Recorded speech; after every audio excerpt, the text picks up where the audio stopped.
Y llegó un punto en el que éramos 15, quedaban 10 días para viajar, y ahí recibo la noticia de que no cuentan conmigo para ir a los Juegos. Toqué literalmente fondo. ¿Merece la pena continuar luchando por esto? A mí me daba pánico el volver. En 2022, en verano, jugaron también un campeonato internacional y yo tenía la tele puesta y lo estaba viendo. Estaba mirando y decía, es que yo podría estar ahí.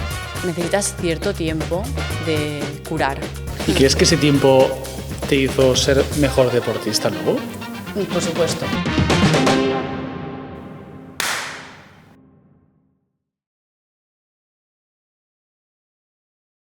Vale. ¿Qué? ¿Sí? Sí, quan vulguis. Venga, va, arrancamos esta entrevista con Paula Crespi. Gracias por venir, gracias por estar aquí y por acercarnos un poco más al waterpolo y al mundo olímpico y a lo que supone pues, una medalla de oro. Nada, gracias a vosotros por invitarme y espero que mi experiencia y, como tú dices, pues los juegos y el waterpolo llegue a un poquito más de gente y se diviertan un rato con nosotros. Súper. ¿Cómo empieza tu conexión con el waterpolo? El tema es, pues como cualquier niño, mis padres, la niña tiene que nadar, tiene que aprender a nadar, entonces me apuntaron a el típico cursillo de cuando eres pequeño y luego sí que es cierto que yo tengo un hermano más mayor y él hacía natación y luego hizo waterpolo. Entonces yo de pequeñita hacía natación también y hubo un punto en el que me dijeron, oye Paula, como captación que hacen, ¿no?, en todos los clubs, ¿te gustaría probar a jugar waterpolo? Y yo con la ilusión de hacer lo mismo que mi hermano me apunté y desde ahí sí que hubo un tiempo que estuve haciendo natación y waterpolo a la vez, pero luego al final la natación se quedó a un lado porque tampoco era muy buena nadando y waterpolo hasta el día de hoy. El otro día Diego nos explicaba que también, ¿no?, a través de su hermano, de su padre, tenía esa conexión con el deporte. ¿Crees que eso ayuda, sobre todo a acompañarte durante toda tu etapa deportiva, ayuda a tener a alguien que pueda hablar el mismo idioma, que conozca el deporte desde dentro? Sí, bueno, yo creo que para mí ha sido fundamental y sí que es cierto que en mi familia no había tradición de waterpolo, siempre han sido muy deportistas en casa, pero sobre todo yo considero que el tema del apoyo que yo he tenido siempre en casa y apoyo sin ser presión. Porque también hay papás que a veces, papá entrenador, esto no nos gusta. Pero siempre he tenido muchísimo apoyo, me han acompañado muchísimo.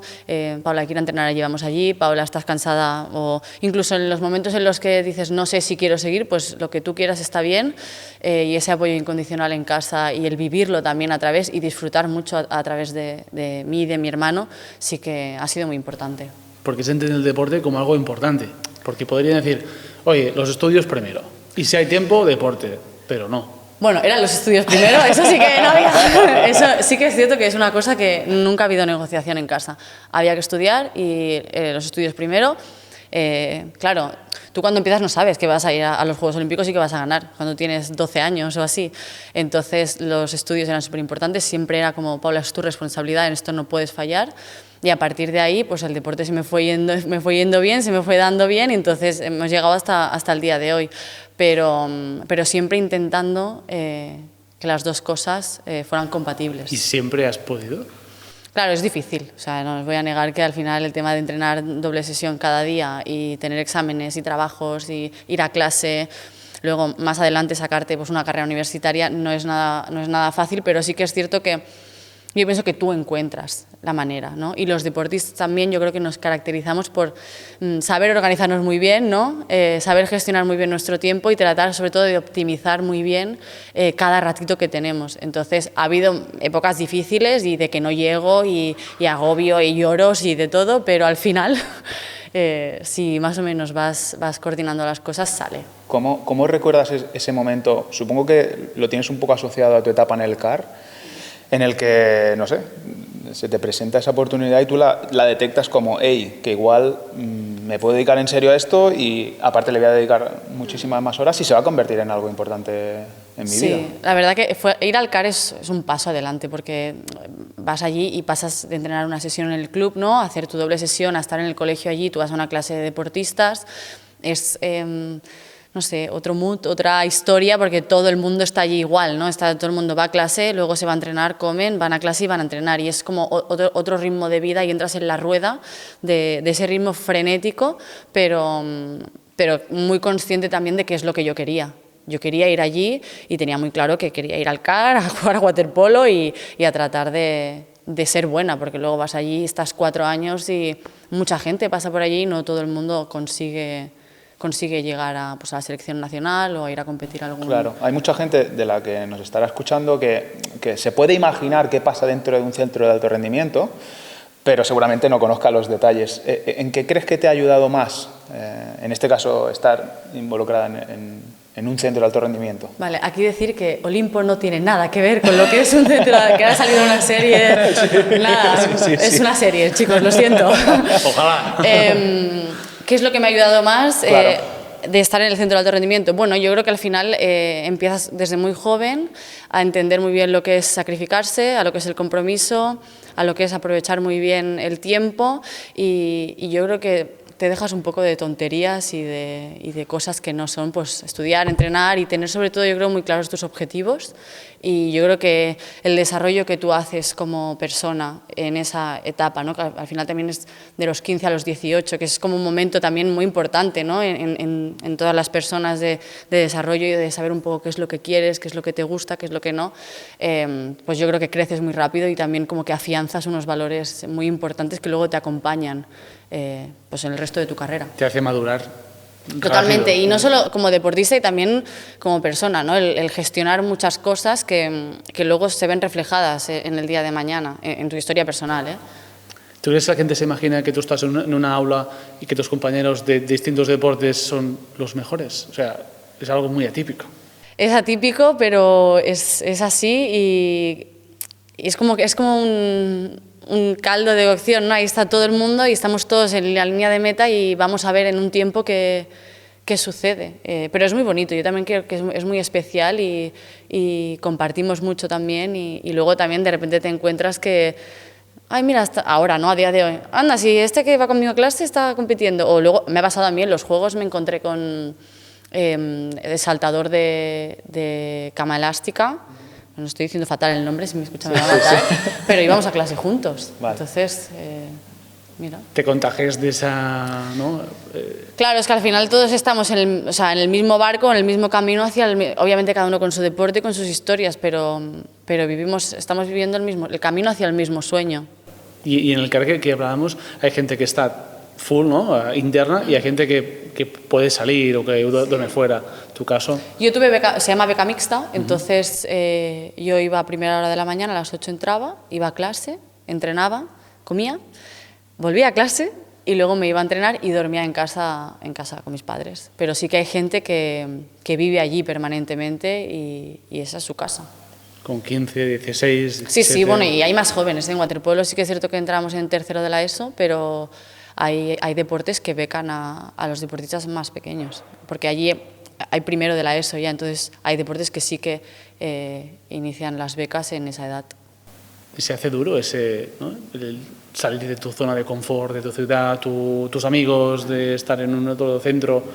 Sí, yo creo que es como el cambio que viven todos los niños de pasar de primaria a la ESO, que es un cambio, ¿no? Es como una etapa nueva y hay nervios y incertidumbre, pero creo que es a gran escala porque está claro que el sitio al que vas no es un instituto normal, la presión, los cambios son más radicales, yo creo que todo está exponencialmente mucho más arriba que lo que es el cambio pues, normal. Pero bueno, yo creo que también cuando tú quieres hacer eso, pues eres muy consciente de que te va a tocar y sí que, bueno, tienes una etapa ahí de adaptación, ¿no? Y un proceso, pero funciona bien. Muy bien, vamos a avanzarnos como unos años y vamos a trasladarnos en cómo vives esa transición, ¿no? A estar involucrada dentro de un proceso de selección, de estar entrenando y participando, a dejar, parar y volver. Bueno, esto fue por los Juegos. Yo viví viví el año olímpico de Río, pero yo ahí era muy pequeñita, entonces yo estaba, pues los típicos juniors que suben a entrenar pues para que empiecen el rodaje, la dinámica de selección. Entonces yo viví ese año olímpico, pero obviamente no fui ni tenía opciones reales y objetivas de poder entrar en el equipo. Pero bueno, ya estabas aprendiendo ahí. Sí, yo en 2015 entré al equipo a empezar a entrenar, ¿no? A entrar en la dinámica de lo que es la selección absoluta de waterpolo. Y claro, viví ese año y luego a partir de ahí sí que comenzó el ciclo hacia Tokio y yo ya sí que empecé a entrar en competiciones internacionales, mundiales, europeos, copas del mundo, todo lo que se jugaba ahí estaba. Y llegó, bueno, 2020, que era pues ese año para los Juegos, que fuimos a un europeo en Budapest, que quedamos campeonas de Europa. Y yo estaba allí y bueno, todo estaba muy bien encaminado porque ya venían los Juegos en 4 meses y súper bien, pero claro, vino el COVID.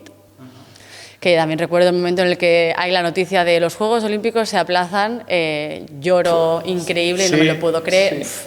O sea, obviamente entiendes la situación, ¿no? Y entiendes que lo más importante es la salud, pero que no era viable hacer los Juegos, está claro, pero personalmente fue un palo, hablando así, porque tú estás mucho tiempo esperando y lo ves tan cerca y has luchado tanto por llegar que de repente un año más dices, ¿en serio? Hubo un momento de mucha incertidumbre, porque había gente preparándose, ¿no? Cada uno en su casa, cada uno... Y bueno, no luego, sabías, no tenías la información. Yo creo, el otro día con Felipe hablábamos que en algún momento es también como alivio, es como, bueno, ya está, ya he tomado una decisión, como mínimo sé para qué me tengo que preparar y para cuándo, sobre todo. Sí, sí que es cierto que hubo una época que aún no se sabía, pero también hay otro tema de que, o sea, al final, vale, los Juegos no estaban, pero tú tienes que, o sea, eres deportista, tú te dedicas a esto, ¿cómo entreno?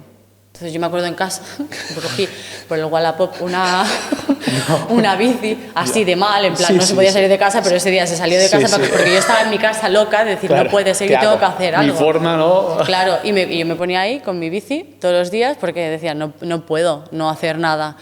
Pero bueno, sí, luego una vez se decidió ya se supo, pero ahí sí que tuve un momento de decir, ahora tengo que decidir qué hago, porque yo en ese momento también estaba en la universidad, ya me había gestionado todos los estudios para poder entrenar, porque aparte yo he hecho enfermería, entonces había muchas prácticas, gestionar el entrenar con las prácticas es todo un mundo, entonces, bueno, fue también un momento ahí de, ¿qué hago?, ¿no?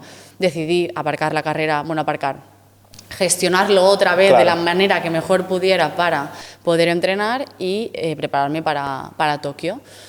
Entonces, toda la temporada siguió su curso, cuando pudimos volver, ¿no? Después del COVID, todo iba muy bien, yo estaba yendo con la selección estupendamente, pero en la preparación ya a nada, 10 días de viajar hacia Tokio. Es cierto que los equipos de waterpolo, para la gente que nos está viendo y no lo sabe, son de 13 personas, ¿vale? Y cuando estábamos ahí en la preparación, o sea, empezamos más, a lo mejor empezamos 20 y van haciendo cortes, ¿no? Es una preselección. Claro.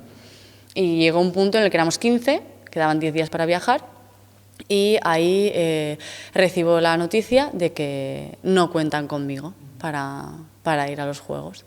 Entonces, claro, ese momento para mí fue, no sé, yo creo que, no sé si me he sentido tan mal nunca en mi vida. Toqué literalmente fondo y dejé la selección y decidí que esto ya no era para... Porque aparte te entra el momento de decir, ¿vale la pena todo lo que he hecho? Porque claro, me he esforzado, o sea, mi vida ha sido única y exclusivamente tomar decisiones, tanto a nivel personal como profesional, para ir a los Juegos, y el sueño de mi vida se acaba de caer. Entonces, ahora me merece la pena continuar luchando por esto. Soy válida, porque también te entra la duda de decir, bueno, es que igual no soy suficientemente buena, y es lícito.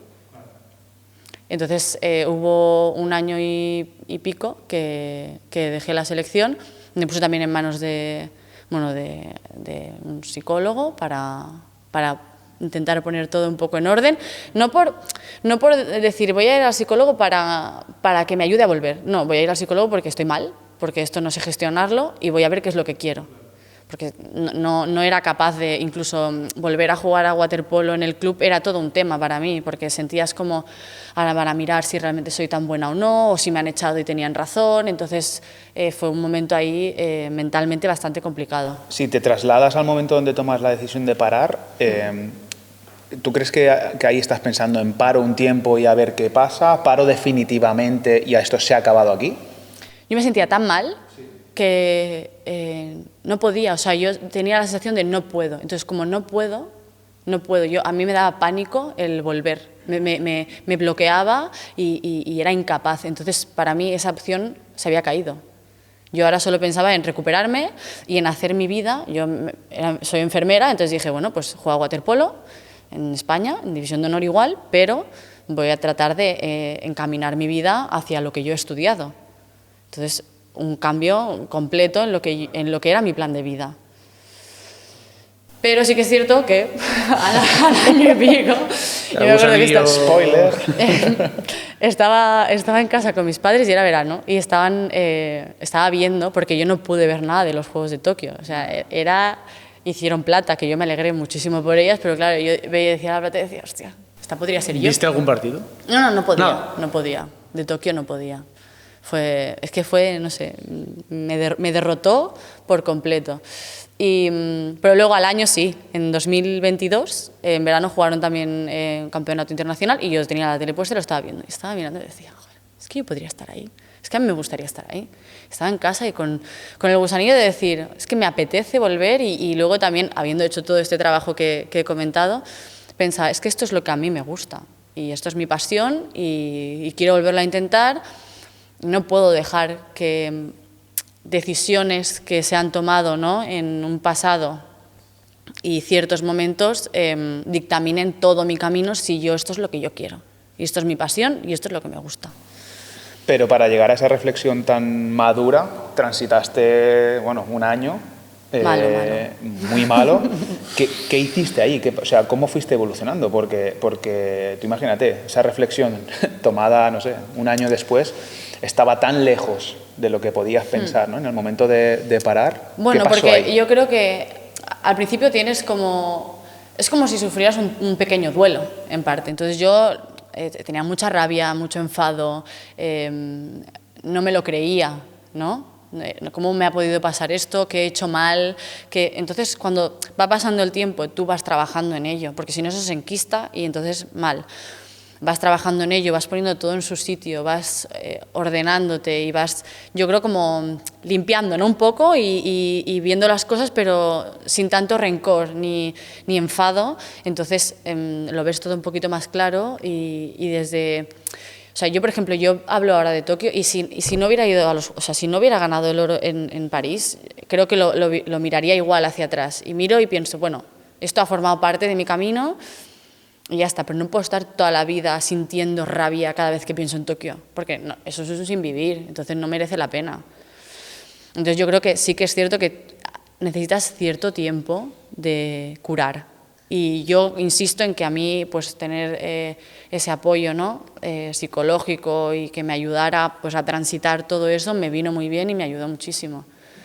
Pero creo que el tiempo fue fundamental para que yo llegara a agosto de 2022 y decir, hostia, pues lo estoy viendo de otra manera ahora, ¿no? Estaba en casa, parece que estaba ahí en el sofá y decía, es que quiero, es que estamos es que yo quiero estar ahí. Me apetece, qué importante ese acompañamiento y esa ayuda. ¿Y crees que ese tiempo te hizo ser mejor deportista luego? Por supuesto. O sea, siempre digo que París ha sido la experiencia de mi vida, el sueño de mi vida hecho realidad, pero aprendí mucho más de no ir a Tokio que de ganar en París. Ganar es fácil, o sea, es fácil, entiéndeme. Sí, sí. El momento de ganar es disfrutar, es pasarlo bien, es compartir, es decir, es que lo he conseguido, pero el momento en el que no, ese es el que es duro de lidiar y de gestionar. Entonces, seguramente, yo creo que al final todo el mundo tiene su camino y no hay que compararse. Entonces, mi camino ha sido este y yo creo que a mí el no ir a Tokio y hacerme fuerte y también cambiar el chip, porque yo recuerdo que vivía el ir a unos juegos como con mucha presión, como con mucha ansiedad, como no había lugar para disfrute en ese momento. Yo me presionaba mucho, me castigaba mucho a mí misma también y ahora sí que es cierto que volví desde oye, es que esto a mí es lo que me gusta, voy a pasármelo bien, voy a darlo todo, voy a disfrutar y si sale bien, bien, y si no, pues lo he intentado. Entonces, vivirlo desde otro foco también hace que todo fluya más y si tú estás mentalmente tranquilo, juegas mejor y yo creo que el rendimiento está totalmente relacionado con tu estado mental. Si estás tranquilo, estás seguro, estás, ¿sabes?, en tu sitio, todo puesto, todo ordenado, todo funciona muchísimo mejor. Antes hablamos de recursos y se pone mucho foco o recursos en el entrenamiento, en la fisioterapia, bueno, en áreas muy conocidas, pero esta parte mental, claro, a ti tú te caes de una lista y no sé si hay recursos o gente que esté ahí para recogerte y para acompañarte en ese duelo, de oye, que no vas a ir. No, antes hablábamos de familia, ¿no? Pues mi sostén fue mi familia y la gente de mi alrededor que me quería y estuvo ahí apoyándome. Y luego el tema este que hablo del psicólogo, yo fui la que yo se lo buscó y me lo financié yo y fue cosa mía. No, sí que es cierto que ahí viví, hay un vacío muy grande. Y no se habla, siempre se habla de cuando se gana, no se habla nunca de cuando... Y sí que me di cuenta de que lo más normal es lo que me pasó a mí. O sea, cuánta gente llega y gana y cuánta gente no llega. Muchísima que no llega. La mayoría. Y yo pensaba, ¿cuánta gente habrá sentido lo que yo estoy sintiendo ahora?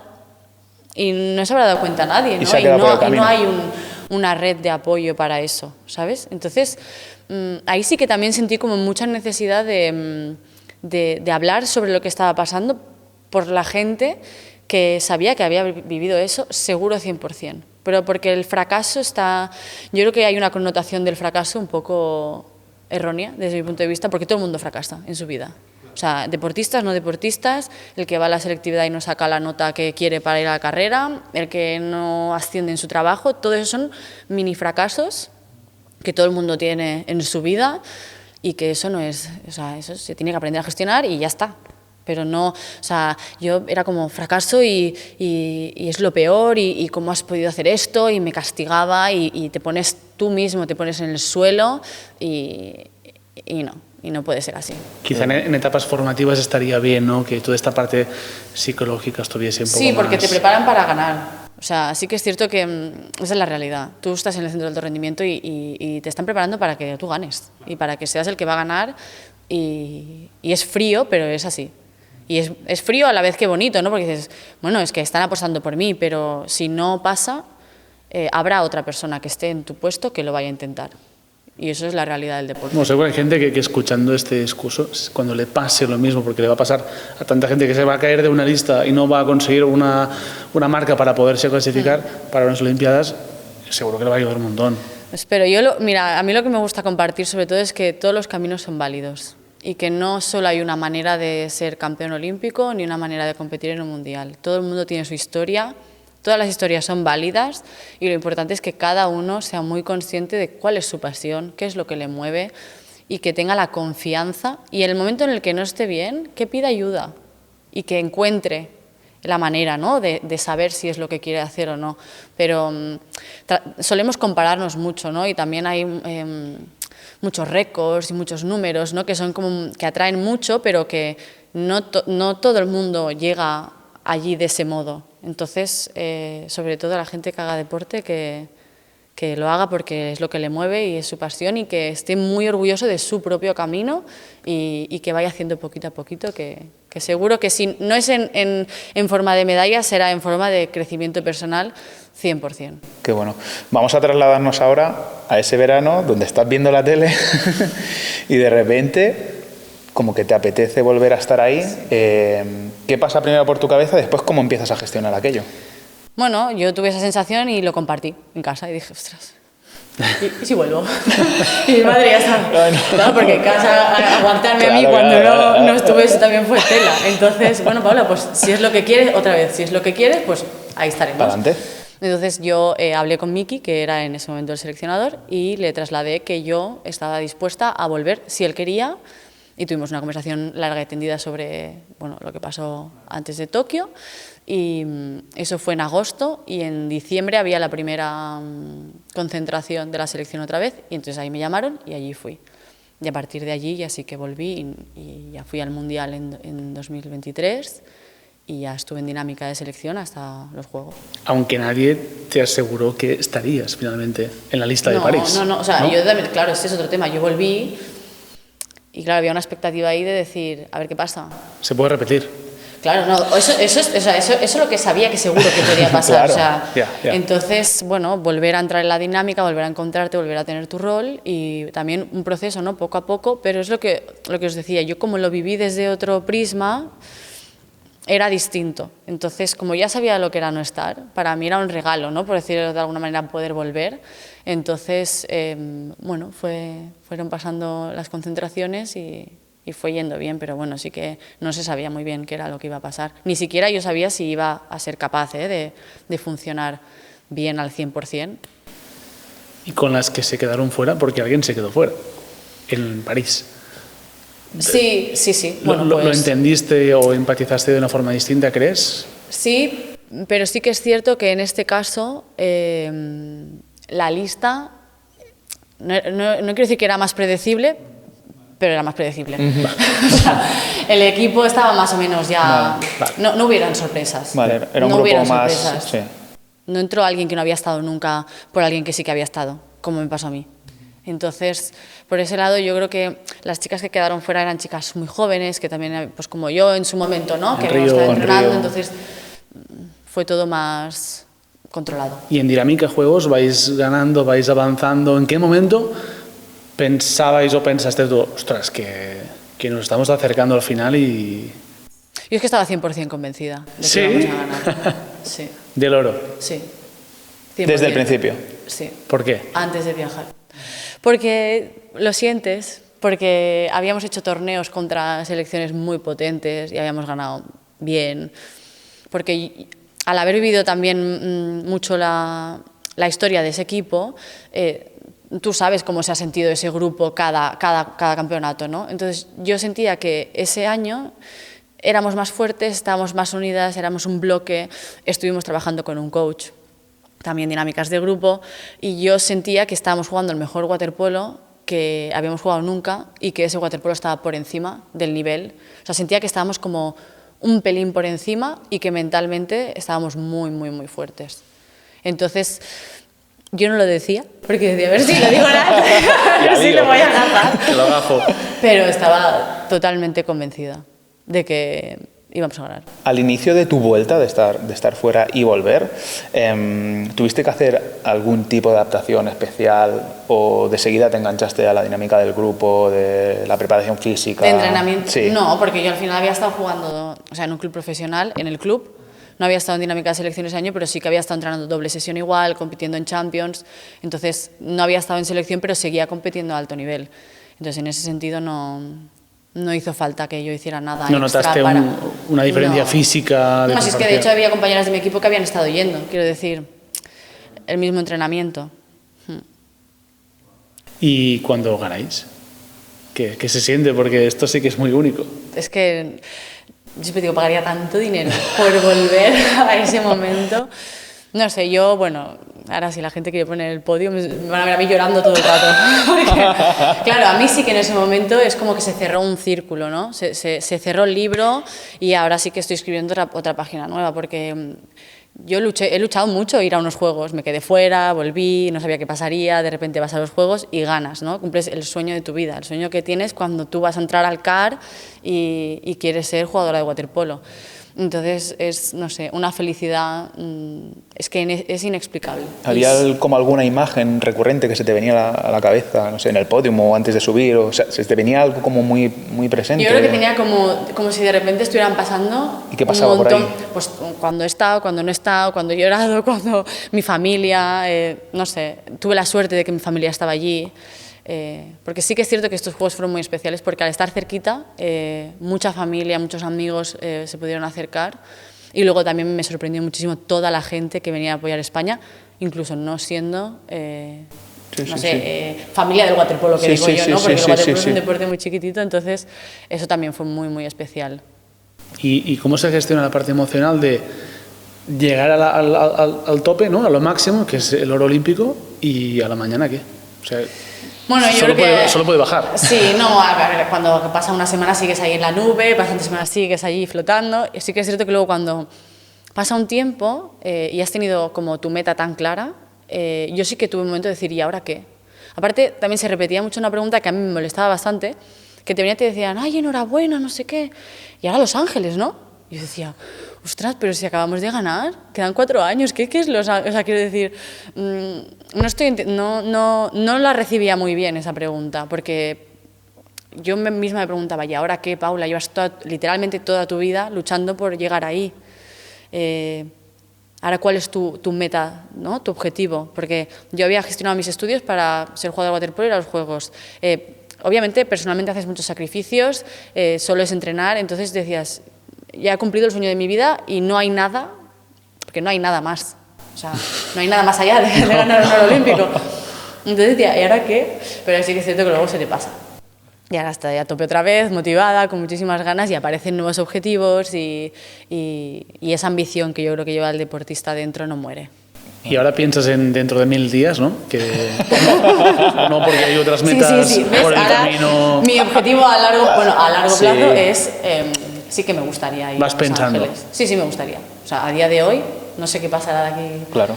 6 meses, pero a día de hoy sí que me gustaría mucho. ¿Es esta página en blanco de la que hablabas? Sí, ahora yo, bueno, por ejemplo, he cambiado de club también, hay objetivos nuevos más a corto plazo, sigue habiendo Champions, sigue habiendo mucha... Lo bueno de waterpolo es que también hay muchísima competición durante el año, entonces te mantiene súper activo y luego a nivel internacional hemos tenido un mundial este verano, que hicimos bronce, tenemos ahora europeo en enero, Copa del Mundo en julio, o sea que tampoco te deja parar mucho, pero si me preguntas si me gustaría ir a Los Ángeles, sí que me gustaría mucho. Poniendo el foco más en ti, ¿tienes como algunos puntos de mejora ¿no? en los que piensas un poquito más en, no sé, pues en plan, me gustaría mejorar esto o...